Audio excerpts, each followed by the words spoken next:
Ito ang inyong lingkod na nagbabalik upang magbigay ng mga balitang walang bias at pawang katotohanan lamang.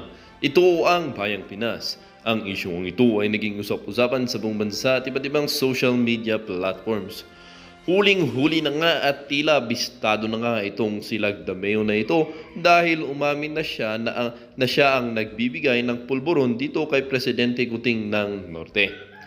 Iglesia ni Cristo, gustong angkinin ni Presidente Kuting ng Norte. Dito nga natin makikita na bistado na talaga ang sabwatan nitong si Presidente Kuting at Lagdameo na ito dahil nga sa isang kondisyon na itong si Lagdameo na ito ay patuloy niyang susuplayan ng pulburon itong presidente natin na bangag. Dito nga natin makikita mga kaibigan na kaya pala ang mga tiwaling mga kongresistang ito ay nananatili sa kanilang mga posisyon ay dahil nga malakas ang kapit nila dito kay Presidente Kuting kung saan mga kaibigan na pagpatuloy sa kanilang makikialyansa itong mga kongresistang ito at itong si Presidente Kuting na ito para lamang sa mga tinatawag nating pulburon. Kaya mga kaibigan, palaging nakakatakas at hindi nakukulong ang mga kongresistang ito ay dahil nga protektado sila ng tinatawag nating executive order o ng eksekutiba nitong si Presidente Kuting na bawal talaga silang huliin whether you are convicted or meron kang pending na kaso or meron kang warrant of arrest. Ito naman ay talagang ikinagalit ni Presidente or former President Rodrigo Roa Duterte dahil nga hindi siya sang-ayon sa mga ganitong pamamaraan. Dahil kung maalala nyo mga kaibigan na yung panahon ni Presidente Kuting ay halos lahat ng mga drug or tinatawag nating mga kongresista or mga government officials na nagtutulak ng pinagbabawal na bushabs ay talagang kanyang ipikinakulong katulad na lamang ni Laila de Lima at yung matatandaan nyo pa, yung pork barrel law na talagang hindi nakatakas itong si Revilla, Estrada at marami pang iba. Ngunit itong administrasyon na to or kasalukuyang administrasyon na ito ay talaga bang hindi na or talagang laging nakakatakas at hindi na nga napapatawan ng tamang sanksyon ang mga kongresista or mga senator na ito. Kaya na lamang ito at talagang kinagagalit ng dating Pangulong si Duterte dahil hindi dapat ito ang ginagawa ng isang presidente.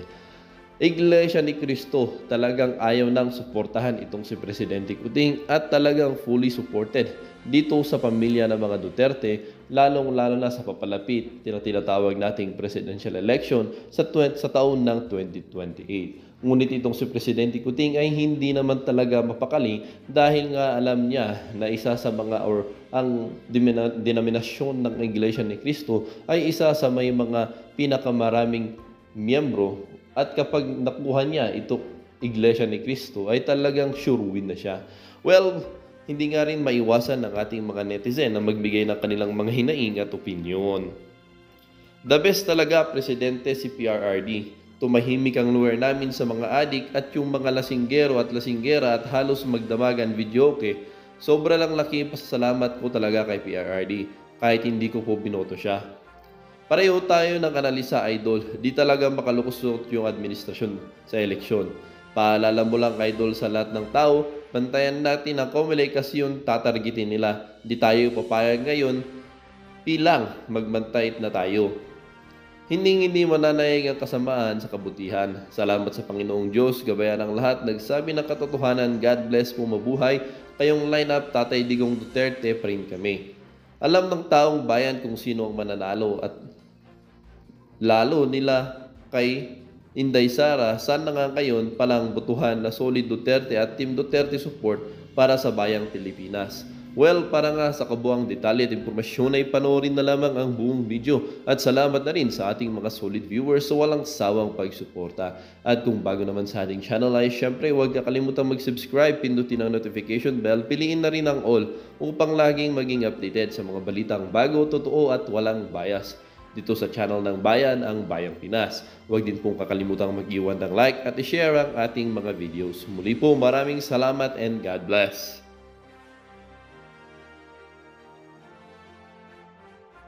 So ito, panoorin ho natin. Bumisita si dating Pangulong Rudy Duterte at si Senator Bongo sa Chief Executive Minister ng Iglesia ni Cristo na si Eduardo Manalo. Sa kanilang pagbisita, binigyan ng halaga ni Tatay Digong ang matibay na ugnayan ng Iglesia ni Cristo at ng sambayanang Pilipino dahil sa kanilang dedikasyon at sa paglilingkod sa kapwa.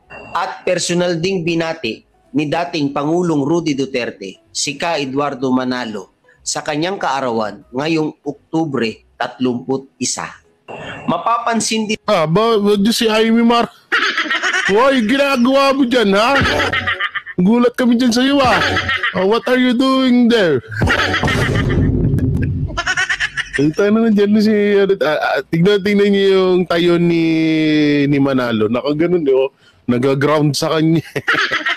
din natin na nandito rin si Senator Amy Marcos. Yun, no? Bumisita. Grabe, no? Kaya pala nagkukumahog sila ngayon. Oo, balita ko nga. Balita lang naman. Balita lang naman. Easy.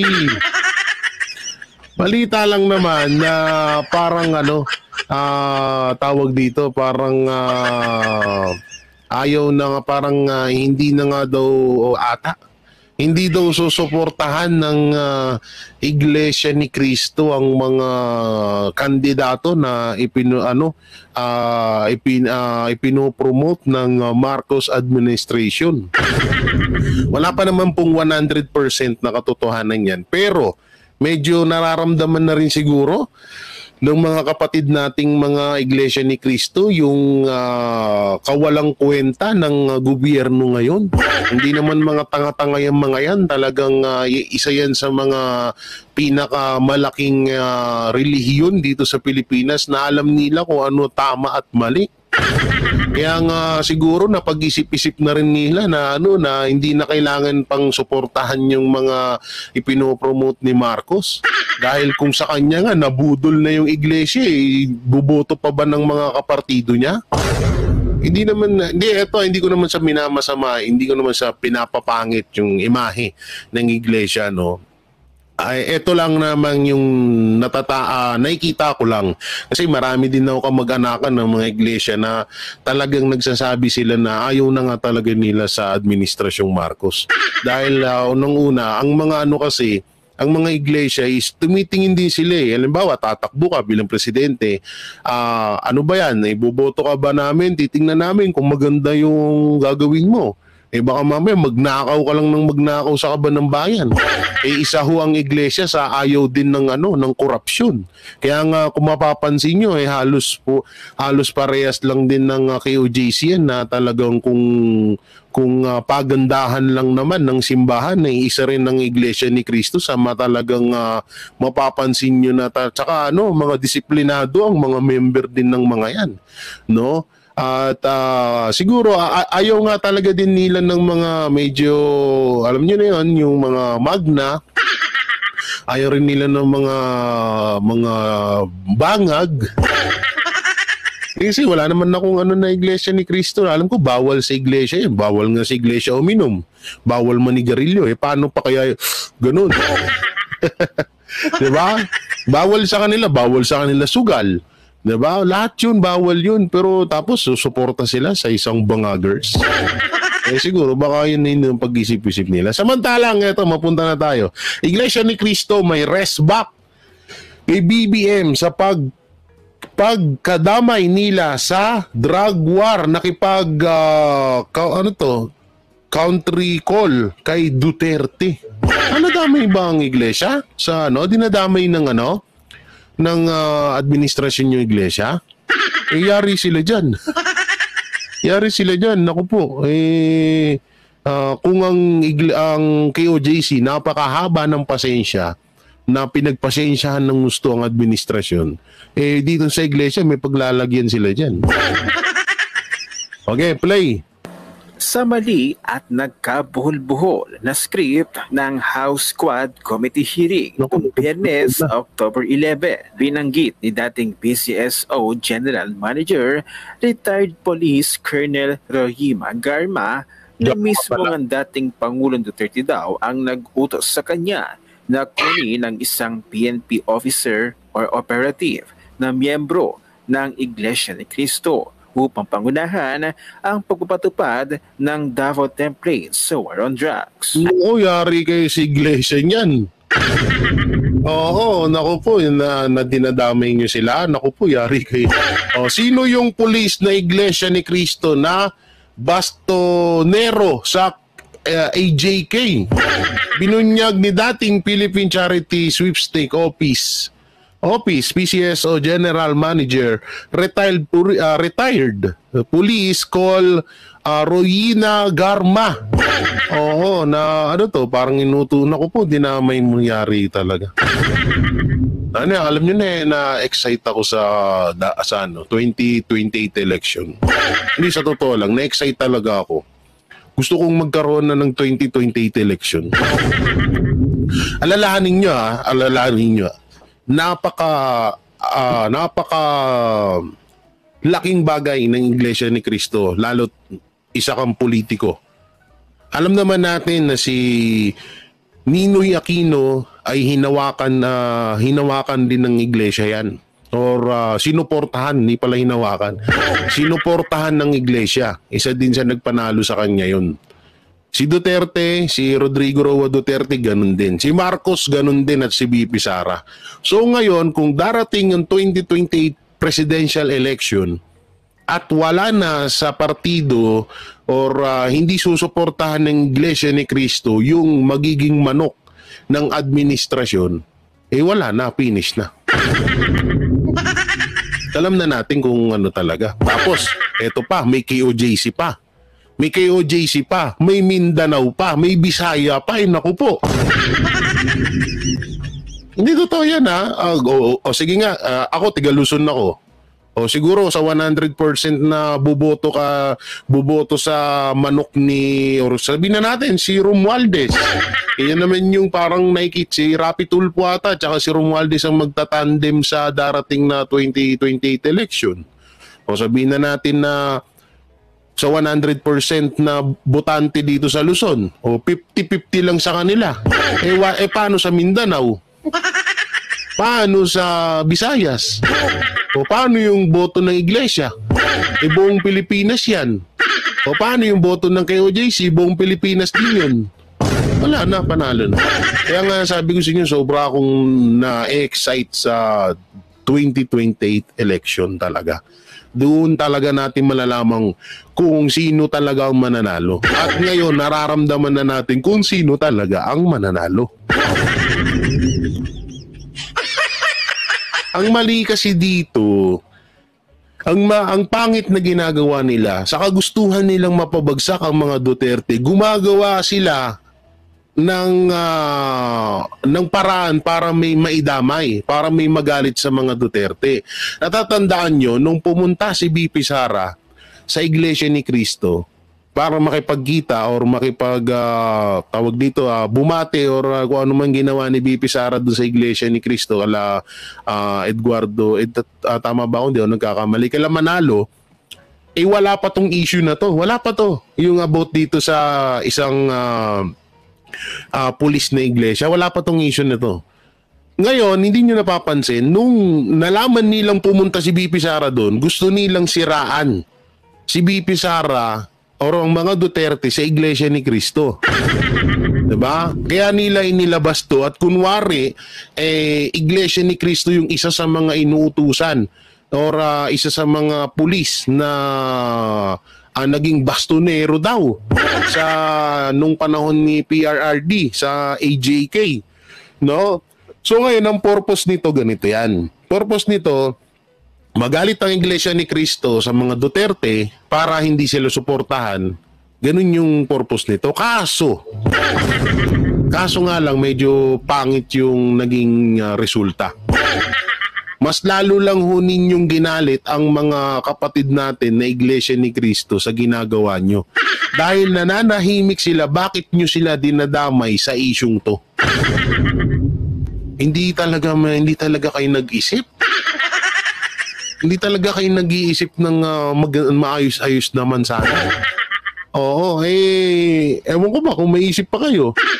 Kasi, alam nyo, Iglesia ni Cristo, sabi ko nga sa inyo, parang kayo, Jason, hindi basta-basta nagpapaniwala sa mga chismis. may isang ano yan, kapag parang KOJC nga, kapag sinabi ng pinaka-leader nila na si Manalo na ito ang iboboto natin at makakatulong to sa bansa natin, makakatulong to sa inyo, yun talaga yun, 100% yun ang iboboto nila. Ngayon, napilit niyong dinadamay Iglesia ni Cristo sa walang kakwenta-kwentang issue to, mas lalo kayong nayari dito. Kaya pala todo galaw yung mga crocodile. Kasi halos lahat ng mga crocodile ngayon ay tatakbo yung mga yan. So kung mawawalan ng boto, kung mawawala yung iglesia sa mga boto nila, yari sila dyan. O halimbawa na lang sa isang lugar, o sa Marikina, o sa saan mang lugar dyan, hindi mo masasabi na walang iglesia doon. Ngayon na dinadamay nyo sila, yun ang isa sa mga mawawala na boto sa inyo. What if na lang kung may mga tiga Mindanao pa dyan sa lugar nyo, may mga Bisaya dyan, may mga tiga KOJC dyan, at ibang mga Katoliko na galit na rin sa inyo, hindi wala na talaga halos bumoto sa inyo. Kaya nga, etong darating na 2025 election, parang nararamdaman ko, sure bull tong mga senator ni PRRD. Kaya nga todo galaw sila ngayon, hindi nyo napapansin. Kaliwat kanan, na puro Duterte ang binabanatan. Pero yung mga dapat nilang pag-usapan ng mga flood control, China, ngayon, hinamon na naman ni BBM yung China. Kanino naman ngayon mapupunta yun? Sige nga. Kanino sino may lumalabas na like dyan? Kanino kanino puputok yung issue na yung ginawa ni BBM ngayon sa China na naman? Yung pagyayabang niya na naman. Di ba, ang mapeperwisyo nun, yung mga mangingisda, yung mga kapwa natin, mga kababayan natin, ng mga Pilipino na tanging pangingisda lamang yung hanap buhay nila. Sila na naman mapuperwisyo, ginagalit na naman ng administrasyon yung China. Tapos pag pinalagan sila ng China at pag talagang nagdeklara ng gera, sino kawawa? Tayo. Bakit? Yung mga tansu vlogger dyan, kaya bang makipaggera niyan? Kung ultimo nga sa amin, hindi magpakita yung mga hayop na yan.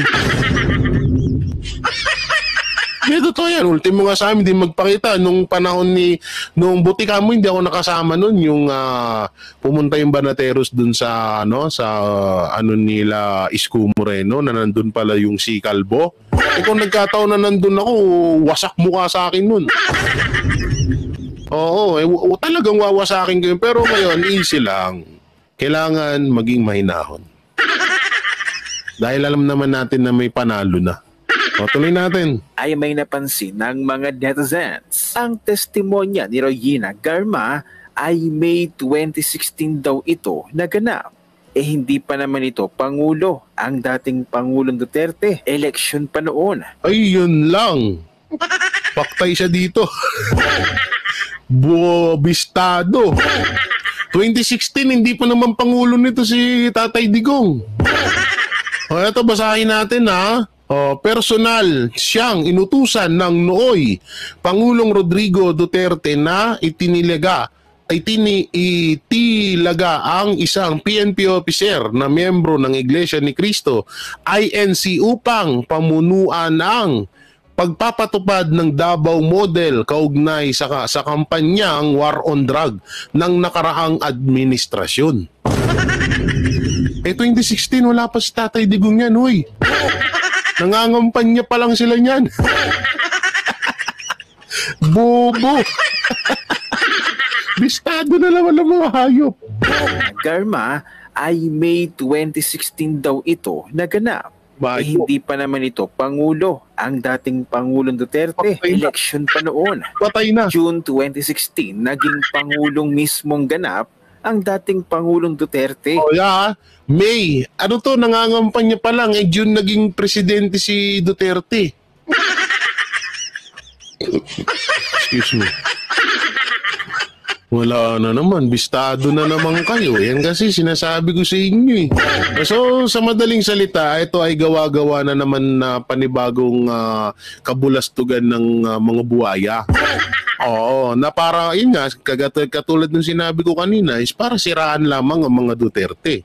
Eto, kitang-kita naman dito, kitang-kita dito na noong Mayo 2016, personal siyang inutusan ng nooy Pangulong Rodrigo Duterte na itinalaga ang isang opisyar na miyembro ng Iglesia ni Cristo INC upang pamunuan ng pagpatupad ng model kaugnay ng kampanyang War on Drug. Nung panahon na yan, nangangampanya pa si PRRD.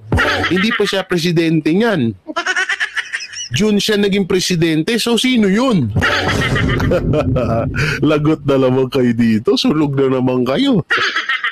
Kaya't mali-mali na naman at nagkabuhol-buhol na naman ang kanilang script at sa kanilang pagdamay pa sa Iglesia ni Cristo. Ito na kaya ang resback ng Marcos administration sa ilang beses na paulit-ulit na courtesy call ng mga Duterte sa Iglesia ni Cristo. At matapos nga nilang idamay pa ang Iglesia ni Cristo.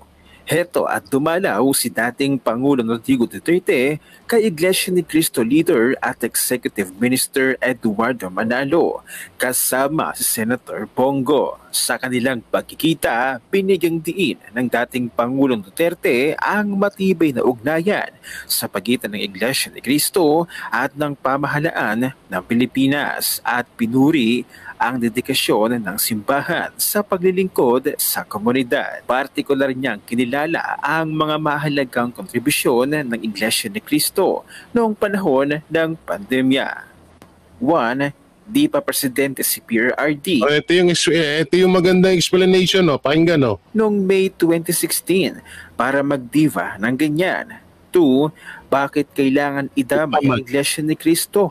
Ito na ba ang resback? 3. Ano ngayon kung may war on drugs? Na-hurt yung mga drug addict na nakapwesto ngayon? Malamang yun talaga. Baka medyo nakaalarma yung mga sindikato dyan. Oy, bangag, ano ba yan? Parang parang hindi nyo kaya mga Duterte bangag. Paano kami makakapag ng mga basura namin? Paano namin maikakalat sa buong Pilipinas? Baka mamaya manalo ang mga Duterte sa darating na 2028, paktay na naman kami. Jeta na naman kami ng 6 na taon. Kawawa naman kami nun. Oo, jeta na naman kami. Kasi ito, yung nakaupo si PRRD nun, jeta sila, 6 years. Tapos medyo kinabahan sila nun. Dahil gusto ng taong bayan na i-extend pa ng isa pang termino yung pagiging presidente ni PRRD, pero hindi na nga siya pumayag. At gusto niya naman na ibang presidente naman. Kaso budol naman yung pumalit. So, nangyari kayo dyan, Iglesia pa kinalaban niyo. Paktay kayo dyan. Malamang sa malamang, eto mga kapatid nating iglesia dyan, malamang sa malamang baka pinagpaplanuhan na rin gawin yung ginawa sa KOJC, baka gagawin na sa inyo. Alalahanin nyo sa Mindanao, inuumpisahan na rin. Sa mga kapatid nating Muslim doon, inuumpisahan na ang panggigipit doon. At nung nakaraan, ginawan nga natin ng video yan. Na etong si Lagdameo, di umano ha? Etong si Lagdameo ay parang gustong kasuhan yung mga mayor na hindi susunod sa kagustuhan nila. Mga kapatid namin iglesia, wag wag nyong hayaan na controlling kayo ng administrasyon. Gawin nyo yung kung ano yung ginawa ng KOJC na hanggang ngayon nakikipaglaban sila na hindi nila hinayaan na magpahawak sila sa leeg sa administrasyon. Kaya kayo, ito, believe naman ako sa iglesia dahil alam ko naman kayang-kaya kung halimbawa gipitin sila ng gobyerno, kung halimbawa may mga sa kanilang mga kaso, malamang sa malamang yan ang gagawin nila dyan. Kung sino yung mga pastor dyan na may mga kaso, gagawin nila yan. Tapos para ang mangyari niyan bandang huli is para makuha nila yung boto ng mga iglesia. Ganun na ganun sa KOJC. Gusto nilang sirain si pastor para i-brainwash yung mga tao doon at para makuha nila lahat ng boto ng mga KOJC member.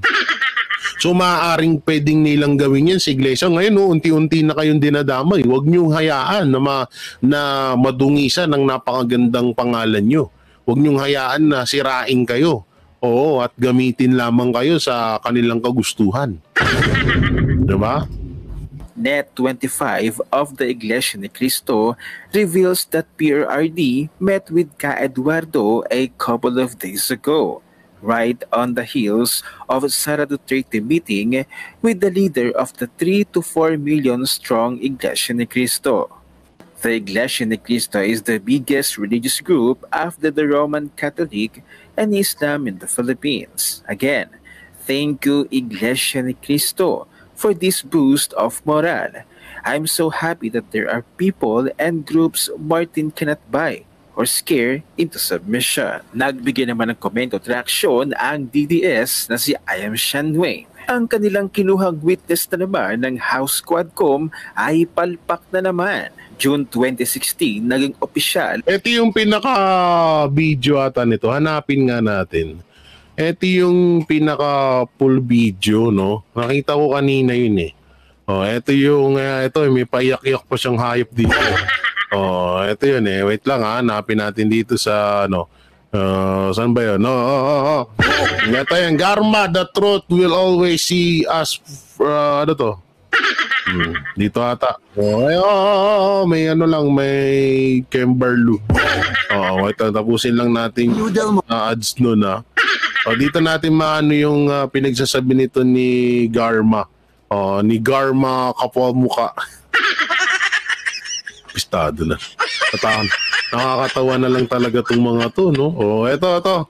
Sino yung nagbabalita? Okay, play. Siyahan ng pinangalanan ng dating General Manager ng PCSO na si Royina Garma, si dating Pangulong Rodrigo Duterte na siya raw utak ng mga Davao-style na pagpatay sa war on drugs.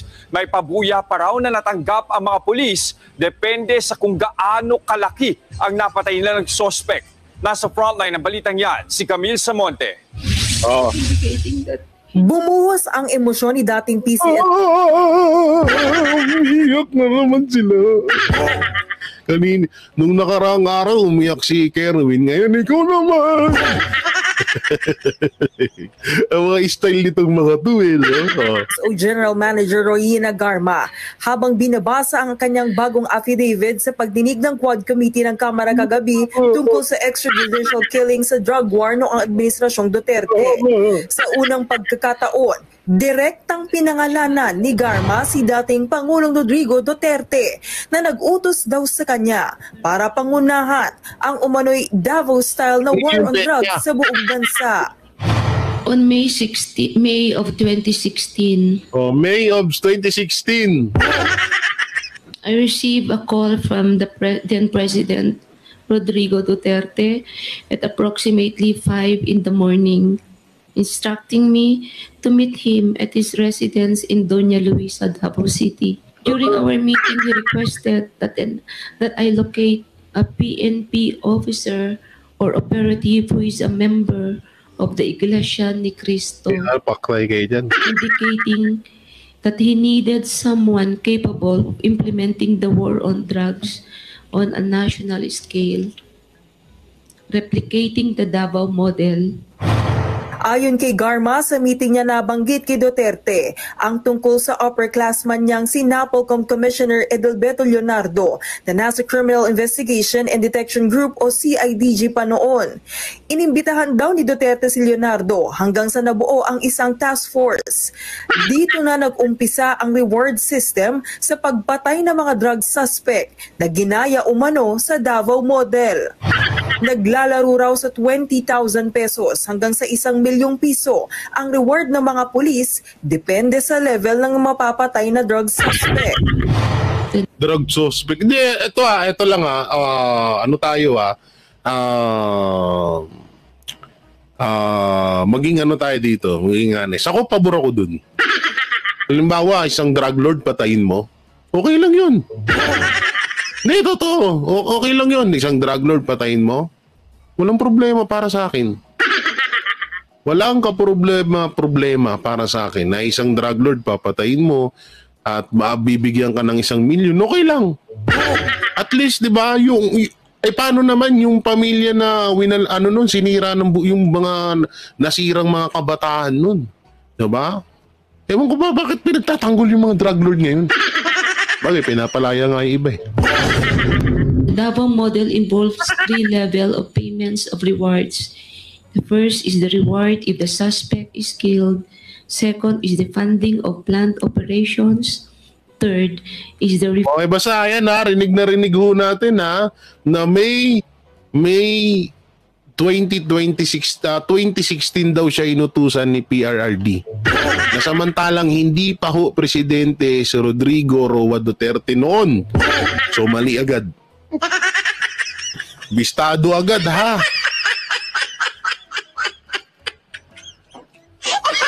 Bistado daw, bistado agad. Oh, huling-huli.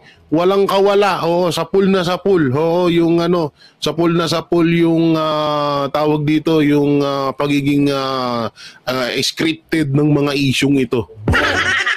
Samantalang mapunta tayo dito, testimonya ni Cathy Binag versus Anton Lagdameo, pinatunayan ng babaeng gobernador. Naku po. Ano to? Ito na ba yung Ito na ba yung tawag dito? Yung aamin na kaya si Lagdameo? Kasi nga alam naman natin nakasama daw siya sa pag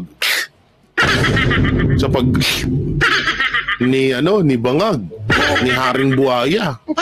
So dito na ba natin malalaman ng ang tunay na pangyayari? Okay, tuloy natin. Nakipag-alyansa daw ang Partido Federal ng Pilipinas sa United Bangsamoro Justice Party para sa mga lokal na posisyon sa Maguindanao del Sur at Maguindanao del Norte bilang paghahanda sa darating na midterm elections. Okay. Sa isang pagpupulong kamailan, sinabi ni Special Assistant to the President at PFP Vice President Secretary Anton Lagdameo na ang alyansa ay naglalayo na pahusayin ang pamamahala sa parehong mga lalawigan at sa mas malawak na Bangsamoro Autonomous Region sa Muslim. Mas lalo daw palawigin at paglayamanin ng serbisyo sa lalawigan ng Mindanao. Pwede nga. Mindanao. Pero, ang resulta pala ng hakbang na ito ni Lagdameo ay sa pilitan, na tila walang demokrasyang sinusunod dahil kapag hindi sumunod sa gusto ni Lagdameo ang mga lokal na opisyal doon sa Mindanao ay kung hindi umano tatakutin ay haharasin. Iyon na nga, no? Kaya alam nyo, ang liwa-liwanag ho, ito maganda rin na talagang naitatopic ko to. Hindi para siraan si Lagdameo. Tagal nang sira yung mga yan. Ang ano lang ho dito, ito yung pangit. Connected po ito doon sa iglesia. No, alam ng administrasyon, alam ni Lagdameo na itong mga tiga Mindanao na against hindi sumusunod sa kanila, alam nila na 100% ang loyalty nito sa mga Duterte. Kaya nga ang ginagawa, ayon dun kay Gobernador Mangundadato, na kapag hindi sumunod sa gusto ni Lagdameo yung mga mayor or yung iba pang mga politiko doon, gigipitin or pakakasuhan. Sa madaling salita, kung ano yung ginawa kay Pastor Apollo Sikibuloy, kung ano yung ginawa kay Hubahib, kung ano yung ginawa kay Rama, kay Mayor Rama, at sa iba pa ng mga kaalyado ng mga Duterte na kinasuhan, kung ano yung mga kaalyado ni Duterte na kinasuhan at mga dismiss ng kaso na binuhay, yun yung gustong gawin ni Lagdameo sa mga mayor na nasa Mindanao na ayaw sumunod sa kagustuhan nila. O hindi nanggaling sa akin yan kay Gobernador Mangundadato, kung di ako nagkakamali. So tuloy. Ayon kasi sa ulat, ang dating gobernador ng Sultan Kudarat na si Suharto, Teng Mangundadato at ang kanyang asawang si Miriam at ang kanilang anak na si Pax Ali ay inakusahan si Lagdameo ng panghihimasok sa politika ng Bangsamoro Autonomous Region in Muslim Mindanao at ng di umano'y pagsipsip ng pondo mula sa rehiyon. Naku po. Si Teng ay naghain ng kanyang Certificate of Candidacy para sa Maguindanao del Norte Governor, habang ang kanyang asawang si Miriam, ang acting governor ng Maguindanao del Sur, ay tumatakbo para sa pinakamataas na posisyon sa lalawigan. Hindi siguro akala nila, no, akala nila kayang-kaya nilang takut-takutin yung ibang mga Pilipino. Anak ng teteng, diyan ka pananakot sa Mindanao. Matagal nang tinatakot yung mga tao diyan, hindi nagpatakot yung mga yan. Hindi malamang, tsaka dito natin na pagtatanto na talagang garapalan na talaga yung ginagawa nila. Pero ang ganda ho nito, alam nyo kung bakit? Alam nyo bakit maganda to? Dahil tukoy na natin kung sino yung mga kakampi talaga ng Duterte. Biruin mo, may Iglesia ni Cristo na tayo, may KOJC, may mga Bisaya, may yung Bangsamoro, yung mga Muslim, 'di ba? Mas pipiliin nila pa rin si Duterte kaysa sa kay Marcos. At kung sino man yung kung sino man yung mga gagawing manok nila Marcos sa darating na 2028 election. Pero okay din tong ginagawa nyo. Lagdameo, push nyo yan. Para kapag nabuisit sa inyo ang Mindanao, kapag bumaba ang Mindanao, dinaanan nila ang Visayas at bumaba yung dalawang kampo na yan sa Luzon para ipababain ng inyong pinuno, tapos kayo dyan. Ayon kasi sa ulat ng Mindevote ay, Governor Pax Ali Mangundadato Sultan Kudarat alleges the political meddling of Special Presidential Assistant for Mindanao Anton Lagdameo. He said Lagdameo wanted to remove the current governor by fielding other candidate to the post. The governor's father, former TESDA commissioner, Teng Mangundadato, also alleged that Malamang sa malamang, mga ilang araw or buwan, mababalitaan natin may kaso na to si Mangundadato. May mga kaso na yung mga mayor doon sa Mindanao na hindi susunod kay hindi susunod dito sa administrasyon. Hindi susunod kay Lagdameo. Totoo yan. Tingnan nyo si Mayor Rama. Tingnan nyo si Ubahib, di ba? Meron pa, marami pa dyan. Hindi ko na lang, si Harry Roque, diba? Hindi nila napapasunod, kaya ginagawa nila yung mga mga tulog ng kaso, matagal ng patay na kaso, binubuhay para ipangbato dito sa mga to. Yun nga lang, ang purpose nun is para masiraan ng mga Duterte. Kaso nga lang,